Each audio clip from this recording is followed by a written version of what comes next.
इस घर में सिवाय मेरे कुत्ते के कोई नहीं रहता और मेरी चाह है कि यहाँ इंसान बसे, बच्चों की किलकारियां गूंजे।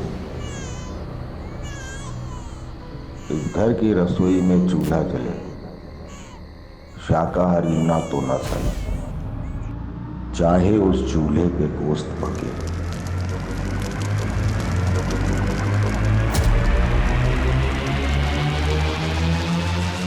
चाह चाह कुछ करने की, कुछ बनने की, सुनहरे भविष्य की, प्यार भरे जीवन की। चाह एक ऐसा शब्द है जो सकारात्मक भी है और नकारात्मक भी। चाह अगर सकारात्मक है तो ये जीवन को नई राह दिखाती है, उसे खुशियों से भर देती है, और अगर नहीं तो ये जीवन को तबाह भी कर सकती है। इंसान उसे पाने की जिद में ना सिर्फ अपने आप को बल्कि अपने आसपास के लोगों को भी तबाह कर देता है। आज का ये केस भी ऐसी ही चाह से जुड़ा है जिसने कई जिंदगियां बर्बाद कर दी, सुखी और संपन्न परिवारों को जलाकर राख कर दिया।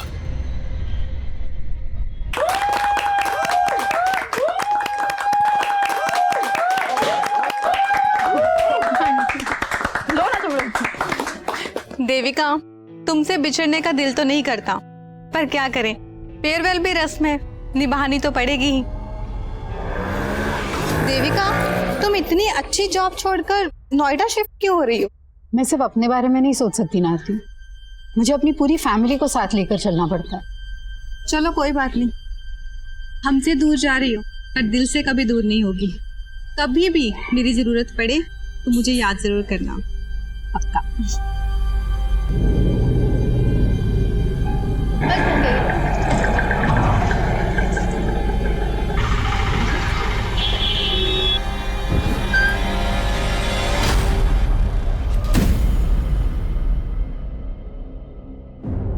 रिया, ये क्या कर रही हो? सामान क्यों फाड़ रही हो? आपने मेरे सामान को हाथ में कैसे लगाया मम्मा? मुझे बच्ची समझा आपने? रिया, बिहेव। क्या बात है देविका, क्यों डांट रही हो बच्ची को? बच्ची ये बोल रही है कि अब बच्ची नहीं रही। आप ज्यादा बोलो मत मम्मा, मुझे सिर्फ इतना बताओ मेरा नया डैडी कहाँ रखा है? रिया, अच्छा बेटा, नया टेडी वो तो ऊपर रखा हुआ है, जा ले ले जा। क्या बात है? अनीश, हम नोएडा तो शिफ्ट हो जाएंगे, but do you really feel Riya वहां ये बदतमीजी बंद कर देगी? क्यों, तुम्हें अपनी माँ और बहन पे भरोसा नहीं है?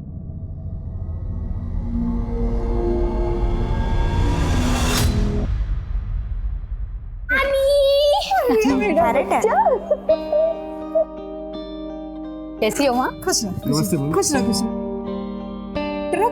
वो ट्रक पीछे से आ रही है, 2 घंटे लेट है, वो डायरेक्ट अपने नए घर में जाएगी। अच्छा अच्छा, तब तक सामान निकालो। सामान निकालो। अंदर चल। अच्छा, पता है विद्या मौसी ने तो तेरे लिए स्कूल भी सेलेक्ट कर लिया है, नोएडा का बेस्ट स्कूल है। वाओ ग्रेट, विद्या मौसी इज द बेस्ट। और नानी मासी नहीं दिख रही, कब आएंगी? मार्केट गई है, आती ही होगी। ये अरे रिया, हाथ नहीं धोए तो कम से कम सेब धो लेती। Welcome everybody. आ गई विद्या मौसी, ये देखो रिया, मैं आपके लिए क्या लेकर आई हूँ। थैंक यू सो मच मासी। इतनी एक्सपेंसिव गिफ्ट्स देकर क्यों इसे बिगाड़ रही हो? कम ऑन दीदी, ये देखो, मैं तो आपके पति को बिगाड़ने का सामान भी लाई हूँ। दिस इज फॉर यू जीजा जी। अरे वाह, थैंक यू। कम ऑन दीदी, अब खुशी के मौके पर मुंह मत बनाओ। वैसे ये देखो, आपके लिए भी कुछ लाई हूँ।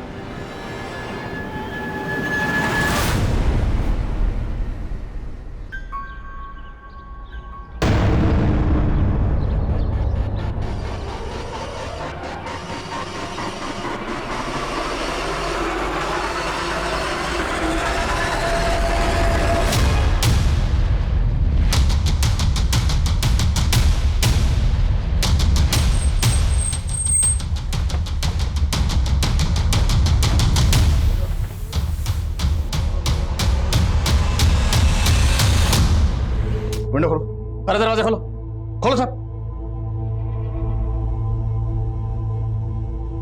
तो गैस सिलेंडर का नॉब तो ऑन है, शायद गैस खत्म होने की वजह से दोनों बॉडीज पूरी तरह से जल नहीं पाई। बहुत ही ब्रूटल मर्डर्स है, दोनों के हाथ पैर बांधे गए।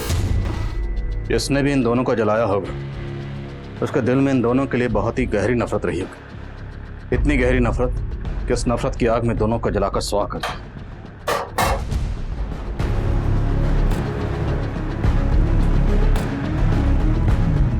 इसकी वजह से मेरे भाई की जिंदगी बर्बाद हो गई। इसका भी यही हश्र होना था। मैम हमको नहीं मालूम ये आदमी और औरत कौन है। तुम्हारे कहने का मतलब है कि ये दोनों इस घर में नहीं रहते थे? मैम ये घर तो सालों से बंद था। हम तो खुद हैरान है कि यहाँ लाशें कैसे पड़ी हैं।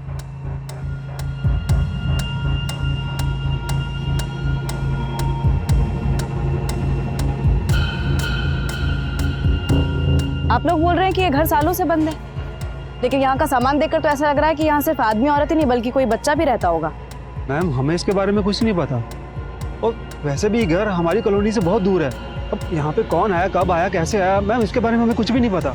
कमाल, पूरे मोहल्ले में कोई नहीं जानता यहाँ कौन रहता था? सर मुझे तो लग रहा है ये लोग कुछ छुपा रहे हैं। तो पूरा मोहल्ला कुछ क्यों छुपाएगा? पता करो, इस घर का मालिक कोई और है या ये दोनों इस घर के मालिक?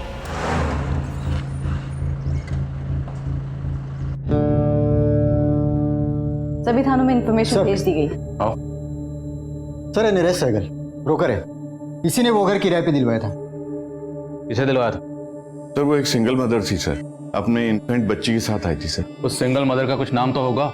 नाम सर, हाँ देविका जायसवाल सर। मैडम एक नंबर प्रॉपर्टी है यहाँ, इतना शांत माहौल कहीं और नहीं मिलेगा इस इलाके में, और फिर बच्चे के सोने उठने में कोई दिक्कत नहीं होगी यहाँ। सर देविका को वो मकान देखते ही पसंद आ गया था सर, और सर 3 महीने से अपनी बच्ची के साथ वहाँ रहने भी लगी थी। और मोहल्ले वाले तो बोलने वहाँ कोई नहीं रहता था। रेंट एग्रीमेंट है तुम्हारे पास? सर वो रेंट एग्रीमेंट होने ही वाला था सर, लेकिन मकान मालिक को टाइम ही नहीं मिल पा रहा था, इस वजह से। मकान मालिक कौन है? विक्रांत पाठक सर, दिल्ली में रहता है सर। उस मकान का पूरा जिम्मा उसने मेरे ही हाथ में सौंप रखा है। भले ही रेंट एग्रीमेंट ना हुआ हो सर, लेकिन देविका ने 11 महीने का एडवांस रेंट और डिपॉजिट का चेक मुझे दे दिया था सर, जिसमें से मैंने डिपॉजिट का चेक और 3 महीने का रेंट सर मकान मालिक के अकाउंट में जमा कर दिया सर। देखो ऐसा है, उस घर में हमें कोई बच्चा तो नहीं मिला, लेकिन एक आदमी और एक औरत की लाश। मामला सीरियस है, समझ रहे हो तुम? तो ये बताओ, देविका के साथ हमें जिस आदमी की लाश मिली वो आदमी कौन था और उसका देविका के साथ क्या रिश्ता था? सर मुझे उसके बारे में कुछ भी नहीं मालूम सर, जब से मैंने देविका को पोजीशन दिया मैं वहाँ गया भी नहीं सर। देविका का फोन नंबर और एड्रेस बताओ। सर फोन नंबर दिया तो था उसने, लेकिन सर फोन फॉर्मेट हो गया। देविका ने जो रेंट के चेक्स दिए, तो चेक्स हैं तुम्हारे पास? हाँ सर ऑफिस में रखे हैं सर। हमें उनकी जेरॉक्स चाहिए। ठीक है sir. Pandey thank you sir. नजर रखो इस नरेश पे, और देविका के अकाउंट में जो परमानेंट एड्रेस है वो निकलो। सर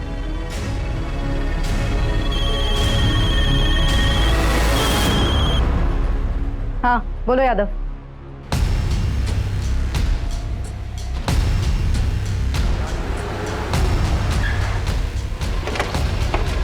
मैम ये केदार मिश्रा है, इसी इलाके का है। ये उस घर के बारे में कुछ बता रहा था जहाँ पे उस औरत और मर्द की लाशें मिली। मैम कुछ समय पहले जब मैं उस घर के पास से गुजर रहा था तो मैंने देखा कि उस घर के मालिक मिस्टर पाठक और कुछ लोग मिलकर उस घर के पीछे की तरफ गड्ढा खोदकर कुछ तो गाड़ रहे हैं। क्या गाड़ रहे? एक बड़ा सा मोटा सा बोरा था, उस बोरे में क्या था मुझे पता नहीं, लेकिन खून के धब्बे लगे हुए। उस घटना के बाद किसी को उस घर में देखा था? मतलब ये जो मर्द और औरत की लाश मिली है, क्या उनमें से किसी को देखा था? नहीं मैडम, मैंने उस घटना के बाद किसी को नहीं देखा। अब उस घर में कौन रहने आया, क्या हो रहा था, मुझे कुछ नहीं पता इसके बारे में।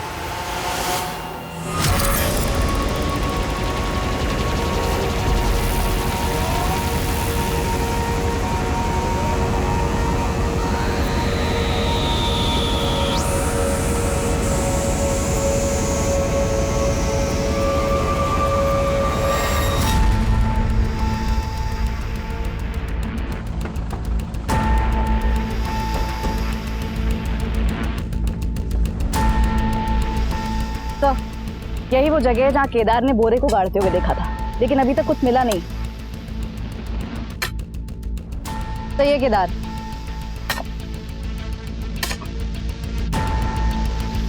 एक मिनट रुक। ओके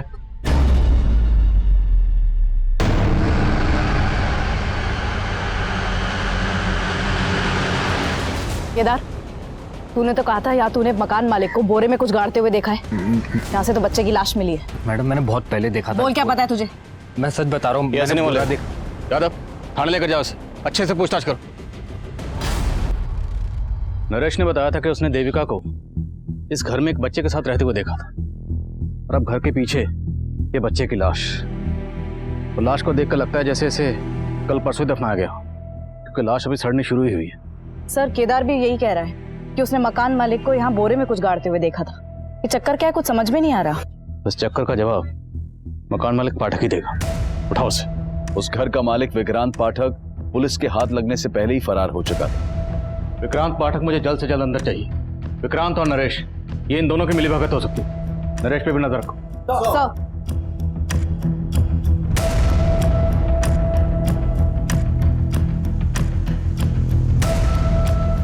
पुलिस विक्रांत को ढूंढने में जुट गई थी।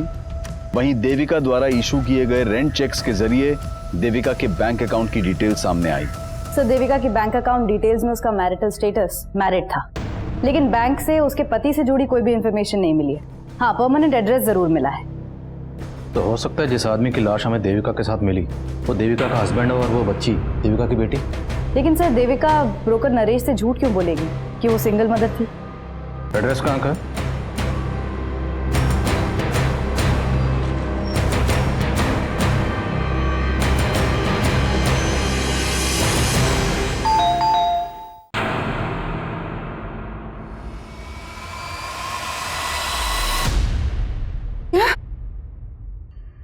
देविका की लाश?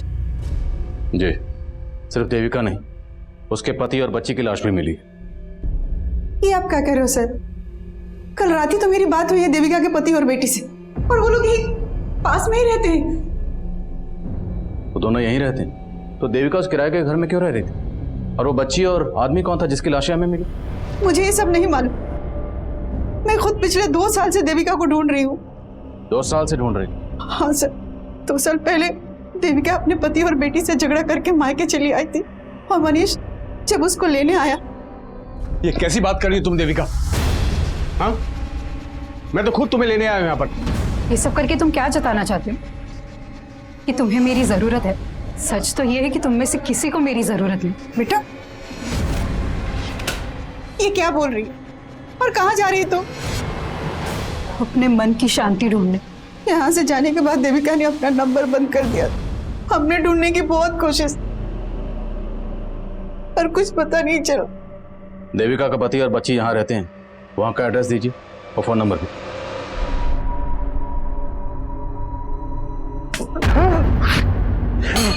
क्या बात है? आप यहाँ पर आराम से सो रहे हो और वहाँ मम्मा, आप मम्मा को वापस कब लेकर आ रहे हो? बेटा वो अब नहीं आएगी यहाँ। बताओ मम्मा क्यों नहीं आएगी? बताओ पापा, मम्मा वापस क्यों नहीं आएगी? शट अप यार। कब यहाँ पर थी तब तो उसकी परवाह नहीं की तुमने। अब मम्मी मम्मी करके मेरा कान खाती रहती है। जा अंदर जा, जा।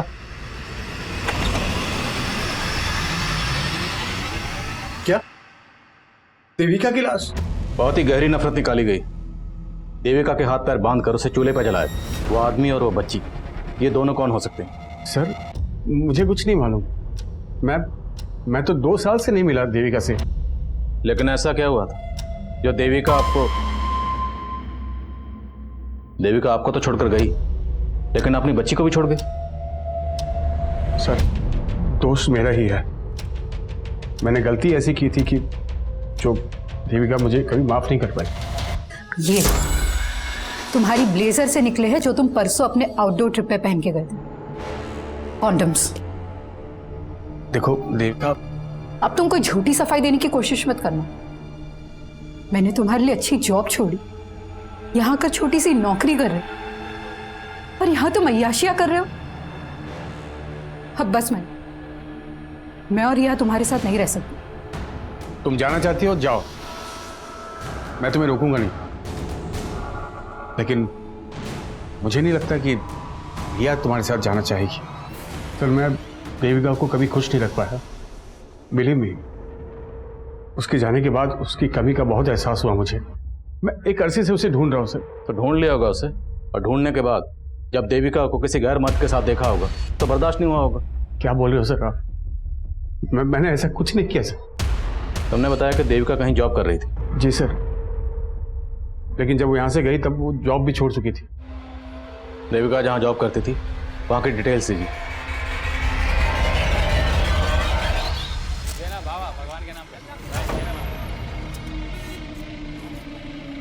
Keep the change. सेठ सेठ, भगवान के नाम पे कुछ दो ना सेठ।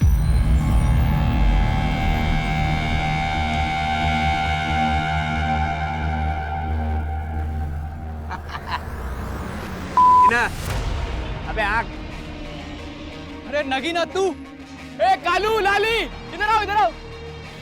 अरे ये क्या है? हट, छी। 10,000 रुपए का शर्ट है। और ये क्या है?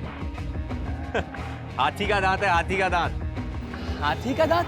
अबे हाथी के छोटे बच्चे का दांत। जा। अच्छा। अबे तेरा नगीना ना अभी किसी की किस्मत का नगीना बन गया है। उसको भी चमका दिया और खुद भी चमक गया। कौन है वो जिसको चमका दिया बे तूने? सर, जिस घर में हमें जली हुई लाशें मिली, उस घर के मालिक विक्रांत पाठक का फोन दिल्ली के मुखर्जी नगर में बंद हुआ था और हमने उसके रिश्तेदारों और दोस्तों से भी पूछताछ की, लेकिन कोई क्लू नहीं मिल पाया कि वो छिपा कहाँ पे। मकान मालिक और किराएदार के अलावा पाठक और देविका के बीच में कोई और कनेक्शन? सर, फिलहाल ऐसा कोई कनेक्शन सामने नहीं आया। लेकिन देविका के बैंक अकाउंट से कोई ना कोई फ़ोन नंबर तो लिंक होगा। उस नंबर की डिटेल्स निकला, शायद कोई क्लू मिले। और ये मकान मालिक पाठक, इसे हाजिर करो। एक बार ये मकान मालिक हमारे हाथ में आ गया तो हमें सर, पोस्टमार्टम रिपोर्ट के मुताबिक देविका और उस आदमी को पहले नशीली दवा देकर बेहोश किया गया। घर से मिले ग्लासेस में फ्रूट जूस के साथ साथ दवा के ट्रेसेस भी मिले। बेहोश करने के बाद उनके हाथ पैर बांधकर दोनों को जला दिया गया। बच्ची की मौत धुएं से सफोकेशन की वजह से हुई। एक मर्द, एक औरत और एक बच्ची, देखने में तो फैमिली लगती है, पर ये फैमिली थी या नहीं थी इसके लिए इन तीनों का डीएनए टेस्ट करवाना हो। पर मारने से पहले इन दोनों को जूस में बेहोशी की दवा पिलाई गई, तो मतलब साफ ये काम किसी जान पहचान वाले का ही है। अब ये जान पहचान वाला या तो देविका की पहचान का होगा या उस आदमी की। देविका की पर्सनल और प्रोफेशनल लाइफ के बारे में जानते, देविका के नोएडा वाले ऑफिस में चलते। ये हमारी नगीना ने बनवाया है। देखो ये भी कैसा है, पूरे 2 तोले का है और एकदम सच्ची सोने का है। हाँ, तुम्हारी नगीना को लाखों का कोई भीख दे गया है या लॉटरी लगा है? कोई लॉटरी नहीं लगा है, वो तो हमारे नगीने का दिमाग है। उसने बहुत बड़ी जुगत लगाई है। जुगत? हाँ। शांति बहन, हमको भी तो बताओ जुगत। किसी को बताना मत। वो ना शहर गया था तो वहाँ पर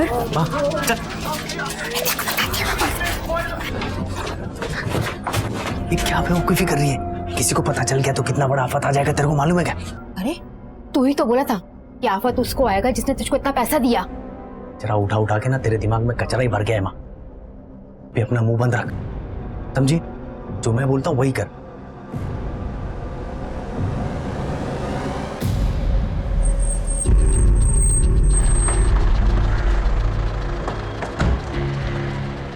सर, देविका तो 2 साल पहले ही यहाँ से रिजाइन करके चली गई थी। 2 साल से मैं भी उसके कांटेक्ट में नहीं हूँ। मुझे बहुत हैरानी हो रही है कि उसकी इस तरीके से हत्या हो गई। सिर्फ देविका का ही नहीं, एक बच्ची और एक आदमी की लाश भी मिली। क्या देविका का यहाँ किसी के साथ अफेयर था? मैम, देविका का किसी से अफेयर हो ही नहीं सकता। वो तो खुद अपने पति से परेशान रहती थी। उसने तुम्हें अपने पति के बारे में कुछ बताया था? देविका का पति गोरखपुर में एक सेल्समैन की नौकरी करता था और 3 साल पहले वो नोएडा में शिफ्ट हुए थे, पर देविका उनके साथ नहीं आना चाहती थी। क्यों? क्योंकि देविका बहुत ही क्वालिफाइड थी मैम, और वो गोरखपुर में एक एरोस्ट्रेस इंस्टीट्यूट में ग्रूमिंग इंस्ट्रक्टर का जॉब करती थी। लेकिन फैमिली के लिए वो यहाँ आ गई और रिसेप्शनिस्ट का जॉब कर रही थी। लेकिन इतने सब सैक्रिफाइस के बाद भी ना उसका पति उसे इम्पोर्टेंस देता था और ना उसकी बेटी उसे समझती थी।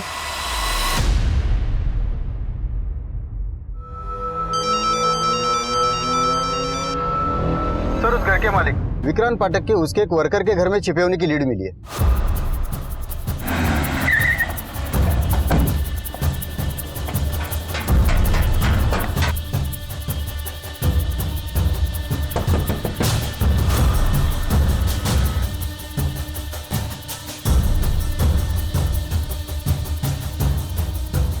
साहब, देविका और उसके बच्चे से मैं आज तक नहीं मिला, और फिर अपने किराएदार को मरवा के क्या मिलेगा मुझे?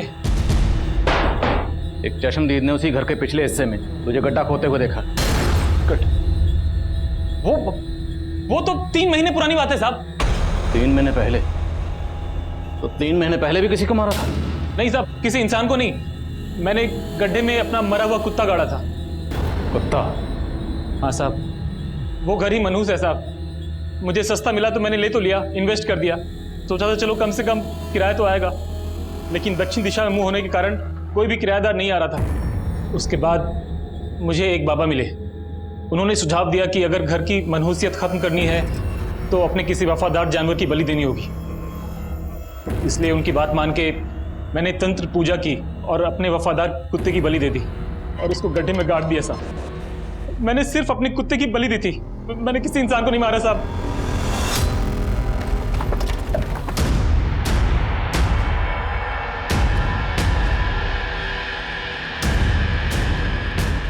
तो मैंने यहीं पे गाड़ा था।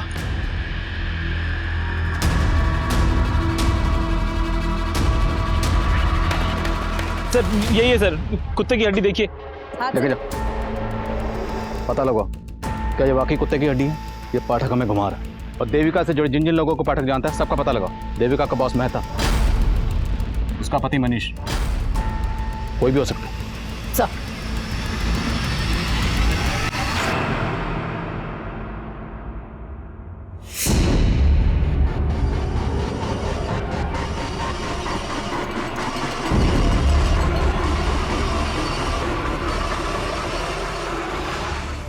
क्या कर रही है तू? आपने मारा ना मेरी मम्मी को, इसलिए उस दिन बोल रहे थे ना कि मम्मा वापस नहीं आएगी।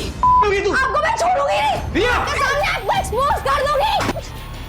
खोलो पापा, यू आर अ किलर। यहीं अंदर पड़ी रह तू। चुप कर,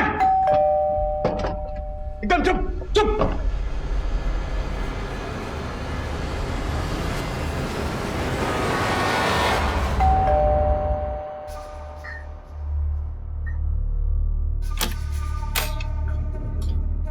ये क्या हुआ?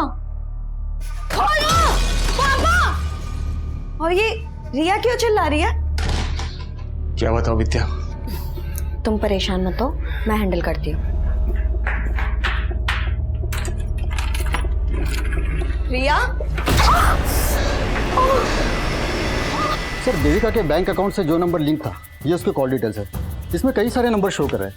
मैं एक एक नंबर कॉल करके देख रहा हूँ। इसमें से उन नंबर पर फोकस करो जिनसे देविका की ज्यादा बात होती थी। और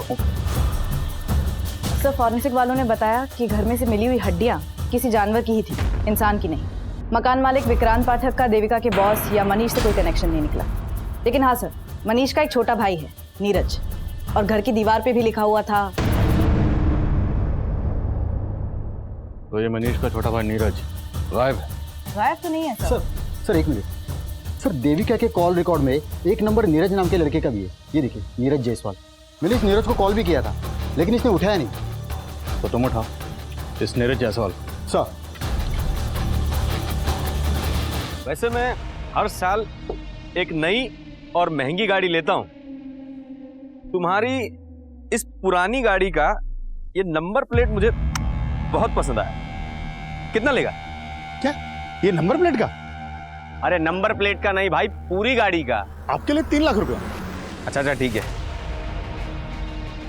ए, चल चल टेस्ट ड्राइव दे। हाँ हाँ टेस्ट ड्राइव दे। जाओ जाओ। ए भागा है, चल चल पकड़ पकड़ चल चल। ए साला, ए रुको! साला फिर भाग गया। इस बार हाथ लगा ना, साले की सारी रईसी निकाल दूंगा। आओ, मनीष के छोटे भाई नीरज नहीं अपनी भाभी को बेहोश किया, हाथ पैर बांधे और फिर जलाकर मार दिया। उसके बाद दीवार पर लिख कर गया। सर मैंने कुछ नहीं लिखा सर, लिखा तो उन्होंने मेरी किस्मत में कि मैं उनका भाई हूं। किसने? तेरे भाई ने? ये सब तेरे भाई मनीष ने किया? कर भी सकता है सर, उन्हें सिर्फ भाभी से नहीं मुझसे भी प्रॉब्लम थी, सिर्फ इसलिए क्योंकि मैं भाभी की बात समझता था। तंग आ गई थी भाभी मेरे भाई से। सर मैं तो कहता था भाभी से कि भाभी अगर ऐसा है तो आप छोड़ क्यों नहीं देती उन्हें, आप क्यों सह रही हो ये सब? प्रॉब्लम सिर्फ मनीष में नहीं है नीरज, प्रॉब्लम मेरी बहन में भी है। मैं सिर्फ और सिर्फ रिया के लिए रुकी हूँ। जब वो मुझे समझने लग जाएगी मैं उसे लेके हमेशा के लिए चली जाऊंगी। लेकिन सर रिया को विद्या ने अपने फेवर में कर रखा था पूरी तरीके से। वो विद्या और मेरा भाई मनीष, उन दोनों ने मजबूर किया मेरी भाभी को, और इसलिए उन्होंने अपनी बेटी को छोड़ा सर। तब तो तू ये भी जानता होगा कि देविका कहाँ रहती थी? उन्होंने अपना नया नंबर मुझे दिया था, इसलिए कभी कभी मेरी बात हो जाती थी उनसे। लेकिन सर भाभी ने मुझे कभी नहीं बताया कि वो कहाँ रह रही थी? कभी कभी बात होती थी तो बातों में ये तो बताया होगा तेरी भाभी ने कि वो आदमी कौन था जिसके साथ वो रह रही थी। सर मुझे कुछ नहीं पता इस बारे में सर। और सर आप मुझ पे शक करके गलती कर रहे हैं। ये सब मेरा भाई मनीष और वो भाभी की छोटी बहन विद्या, ये उन दोनों का रचा वो पूरा प्लान है सर। भाभी के जाते उन दोनों ने शादी भी कर ली थी। साली रहती तो अच्छा था। साली जब घरवाली बनती है यही कांड होते हैं। तो तुम क्या चाहते थे? बिना किसी रिश्ते के सोती रहती तुम्हारे साथ? तो अब रिश्ता जोड़ा है तो भुगत। कहती थी रिया की माँ बनूंगी तो सब कुछ संभाल लूंगी। क्या खाक संभाला तुमने? हमारे सर भी फोड़ रही है और किस्मत भी।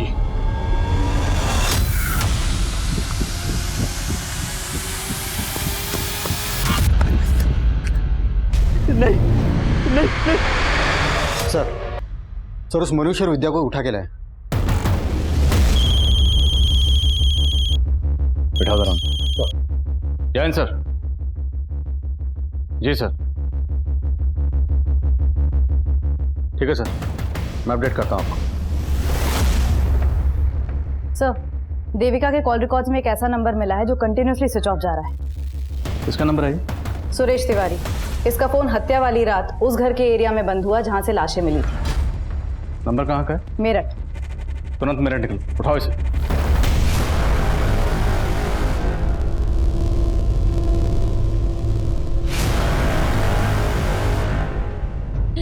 नहीं सुरेश जी छोड़िए उसको। नहीं हर्षा, हमारे पास अभी कोई चारा नहीं बचा हर्षा।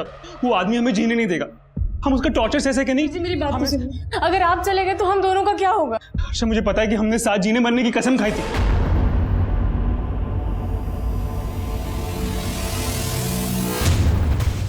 सर आप ऐसे कैसे हमें उठा कर ले आए? जैसे तू लेकर आया अपनी साली को अपनी जिंदगी में। जीजा साली से बन गए मियां बीवी। फिर आखिर ऐसा क्या हुआ कि नौबत एक दूसरे का सर फोड़ने तक आ गई?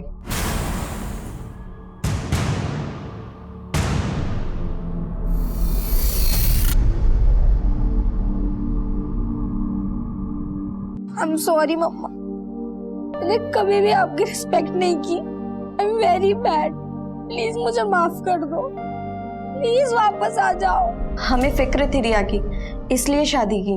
रिया की फिक्र का वास्ता देकर अपनी शादी को जस्टिफाई कर रहे हो? नहीं सर, आप गलत सोच रहे हैं। हमारी शादी से तो दी को भी कोई प्रॉब्लम नहीं थी। देखो अब मैं तुम दोनों के बीच में पिसना नहीं चाहती और ना ही तमाशा करके घर की इज्जत पे आंच आने देना चाहती। तुझे मनीष पसंद है ना, तू बना ले इन्हें अपना पति, मुझे कोई प्रॉब्लम नहीं। बस प्लीज प्लीज मेरी बेटी रिया का ख्याल रखना।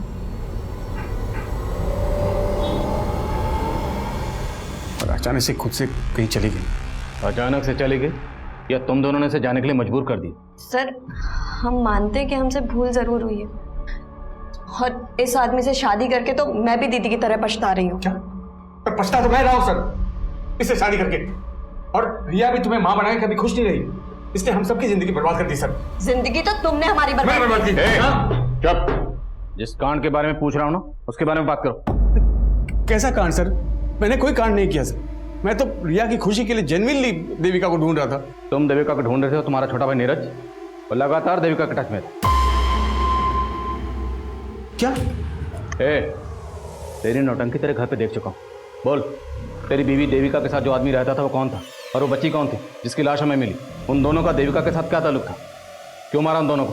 क्या आदमी, कौन आदमी, आप क्या बोल रहे सर? मैं किसी आदमी को नहीं जानता और मुझे तो अभी मालूम पड़ा कि मेरा भाई नीरज देविका के टच में था।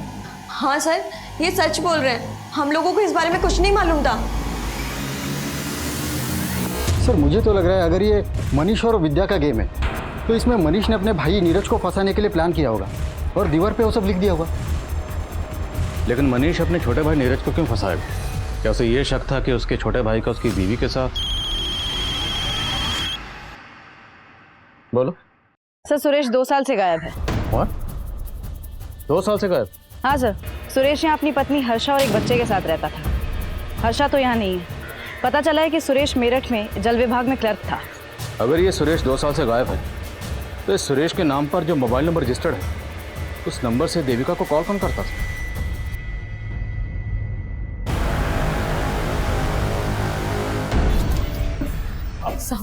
आप फिर से आ गई?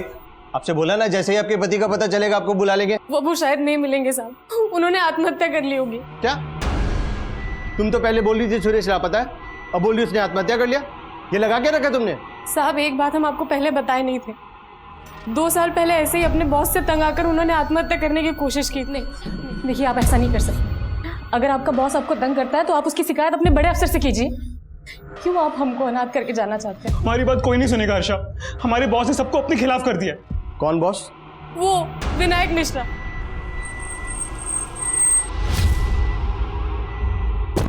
हाँ मैडम, सुरेश यहाँ मेरे अंडर में ही काम करता था, लेकिन 2 साल पहले वो अचानक से गायब हो गया। गायब हो गया? कहाँ गायब हो गया? दरअसल सुरेश 1 नंबर का करप्ट आदमी था, रिश्वत ले लेके उसने बहुत गबन की और मुझे तो लगता है वो इसीलिए गायब हुआ है।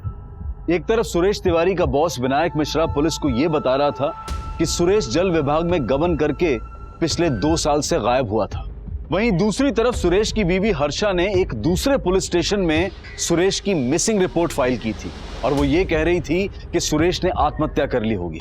जल्द ही ये जानकारियां दोनों पुलिस स्टेशन के बीच साझा हो गई और सुरेश की बीवी को उस आदमी की लाश की शिनाख्त के लिए बुलाया गया जो विक्रांत पाठक के घर में एक महिला और बच्चे की लाश के साथ मिली थी।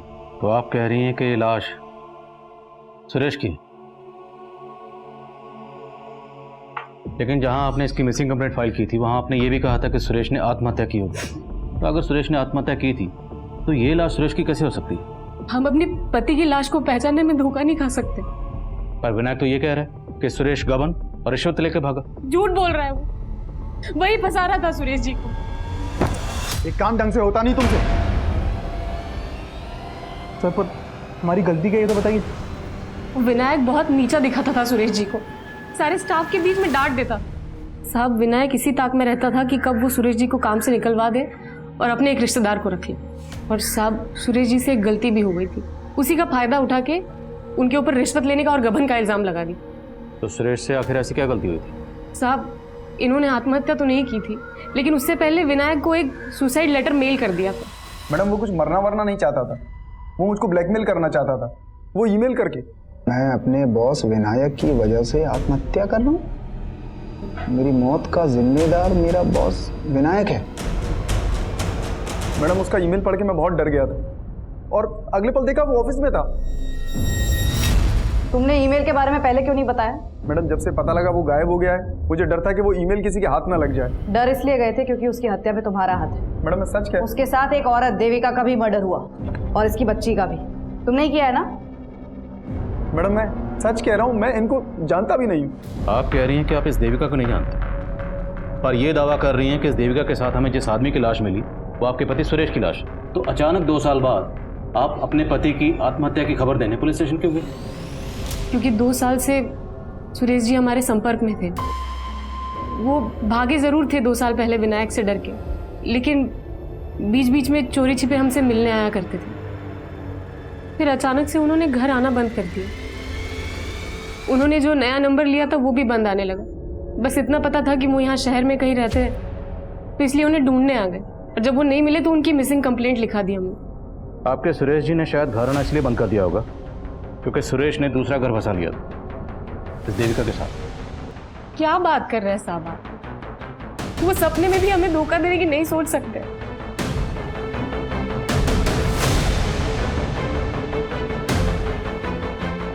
सर ये औरत दिखने में जितनी सीधी है, विनायक उतना ही चालाक है। पहले ये केस देविका से कनेक्टेड लग रहा था, लेकिन अब लग रहा है कि ये केस इस सुरेश से भी कनेक्टेड है। सर मैंने चेक किया, सुरेश का बैंक अकाउंट उसी बैंक में था जिसमें देविका का था। इनफैक्ट सुरेश ने एज अ गारंटर किसी नगीना नाम के आदमी का बैंक अकाउंट भी उसी बैंक में खुलवाया था। इस नगीना का इन कत्ल से क्या ताल्लुक है? सर नगीना एक भिखारी था, अचानक से उसके बैंक अकाउंट में बहुत सारे पैसे आ गए थे और 1 हफ्ते पहले उसका मर्डर हो गया। वो लोग भी हैरान थे कि अचानक एक भिखारी के पास इतने पैसे कहाँ से आ गए, और जब उसके बैंक अकाउंट होने की बात पता चली तो उन्होंने मुझे कॉन्टैक्ट किया। लेकिन इस नगीना का मर्डर किसने किया? सर विनोद नगर पुलिस को भोलू और कालू नाम के आदमियों पर शक है। ये नगीना के साथ भीख मांगते थे। लेकिन सुरेश एक भिखारी का बैंक अकाउंट खुलवाने के लिए उसका गारंटर क्यों बनेगा? और भिखारी के अकाउंट में इतने सारे पैसे और दोनों का मर्डर भी हो जाता है। इस नगीना का कोई जान पहचान का है, कोई रिश्तेदार कोई भी? नगीना की माँ शांति कचरा बीनने का काम करती है। साहब, हमारे नगीना को भोला और कालू ने मारा और अब हमें यहाँ ले आए। तो मैं इसलिए लेकर आए हैं कि तुम्हारे बेटे के पास इतने पैसे कहाँ से है जो बैंक में अकाउंट खोला, और पहले उसके अकाउंट में लाखों रुपए रहते थे, अब एक पैसा नहीं। कहाँ गए बोलो। साहब, वो सारा पैसा निकालकर घर में छिपा दिया था। और पैसे आए कहाँ से थे? वो एक आदमी ने उसे दिया था और उसका खाता भी खुलवाया था साहब। ये था वो आदमी? नहीं साहब, हम नहीं जानते कि वो कौन था। हमारा बेटा ही मिला था उससे। अरे सेठ लोग के पास है ना, पैसा छुपाने के लिए जगह नहीं रहता है, इसके लिए मेरे जैसे लोग को ढूंढते। उसने मेरा अकाउंट खुलवाया ताकि अपना काला पैसा सफेद कर सके। लेकिन बेटा, सफेद खाने से हमारा क्या फायदा? अरे माँ, वो मेरे अकाउंट में पैसा डालेगा, थोड़ा खुद लेगा, बाकी अपना। अरे उसने बोला है मुझे नौकरी भी लगाएगा। नगीना का किस्मत बदल गया था, तभी भोला और कालू से चिढ़ते थे, इसीलिए मार डाला उसको। अब आप हमें छोड़ दीजिए और उनको पकड़िए। सर, अगर हम नगीना की माँ का भरोसा कर भी ले तो सवाल ये उठता है कि सुरेश नगीना को इतने पैसे दे कैसे सकता है? कहीं उसके रिश्वत और गबन के पैसों की कहानी तो नहीं? लेकिन सुरेश मर चुका है, तो मुमकिन है पूरा का पूरा खेल कोई और ही खेल रहा, और हमें उस खिलाड़ी को ढूंढना है जिसने सुरेश के जरिए नगीना का बैंक अकाउंट खुलवाया। नगीना मर्डर केस सामने आने के बाद साजिश की कई गहरी परतें नजर आ रही थी, जिनके जवाब ढूंढने के लिए पुलिस ने कल्लू और भोलू की तलाश तेज कर दी, और पुलिस के खबरी नेटवर्क ने जल्द ही कल्लू और भोलू की मौजूदा ठिकाने का पता लगा लिया।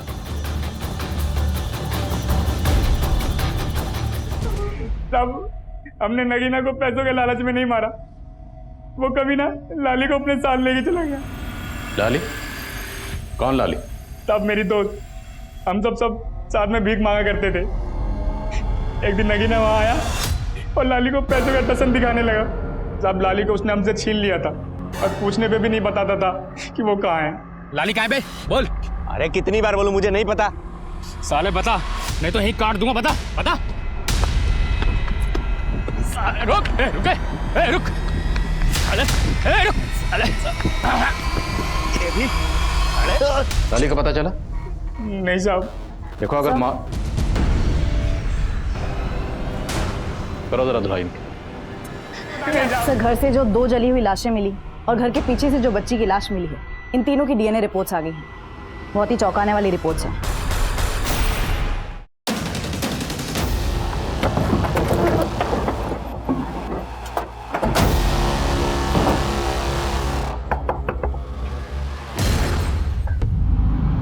हमसे दूर जा रही हो पर दिल से कभी दूर नहीं होगी।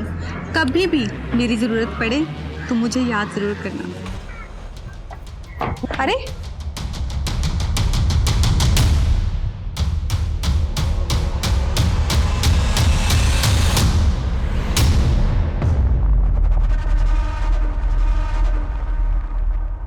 रिपोर्ट से पता चलता है कि बच्ची का डीएनए सुरेश के डीएनए से तो मैच करता है, पर देविका से नहीं। इसका मतलब वो डेड बॉडी देविका की नहीं है। मतलब ये सारा का सारा गेम देविका। नजरें मत झुकाओ, जो किया वो क्यों किया ये बताओ। मैं तो बस शांति की जिंदगी जीना चाहती थी, पति और बेटी का प्यार चाहती थी, लेकिन किसी ने मुझे नहीं समझा। मैं सबसे तंग आकर चली गई थी। कोई अच्छी सी नौकरी ढूंढ के सेल्फ डिपेंडेंट बनना चाहती थी, और फिर एक दिन जॉब ढूंढते ढूंढते मेरी मुलाकात सुरेश से हुई।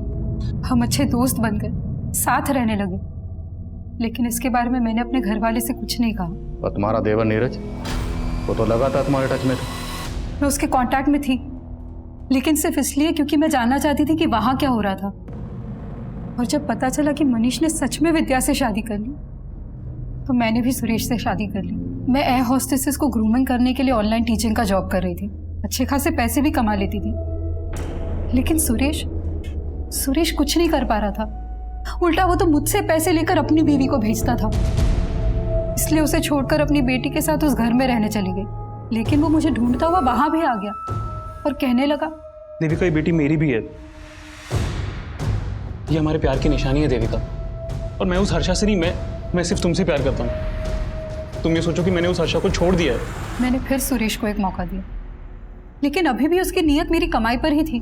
तुम टेंशन मत लो हर्षा, मैंने सब सेट कर दिया। बस कुछ ही दिनों की बात है, फिर हम वापस साथ रहेंगे। मुझे शक होने लगा कि वो मेरे साथ बहुत बड़ा गेम खेल रहा है, और उस दिन से मैंने उस पर नजर रखना शुरू किया। फिर एक दिन मैंने उसको एक भिखारी के साथ देखा। उसका हूबहू हुलिया अपने जैसा बनवा दिया। मैं उसका सारा प्लान समझ गई थी। वो उस भिखारी को मार के ये साबित करना चाहता था कि वो मेरे साथ मारा गया। सुरेश नगीना को मारना चाहता था? जी सर, पर मैंने उसका ही प्लान उस पर उल्टा चल दिया। फिर मैंने नगीना को पैसे का लालच देकर अपनी कदकाठी की लड़की का इंतजाम करने के लिए कहा। और नगीना भिखारन लाली को तुम्हारे पास लेकर आया। जी आपने अपना नाम नहीं बताया? जी मेरा नाम लालिमा। अच्छा तुम नहीं ले रही हो? नहीं, मैंने अभी खाना खाया। लालिमा पियो ना।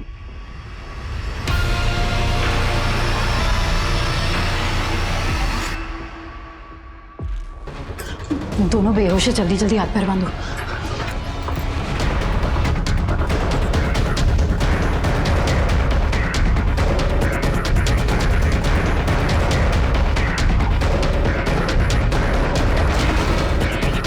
हमने उन्हें तो मार दिया, लेकिन मुझे नहीं पता था कि उस धुएं में मेरी बेटी।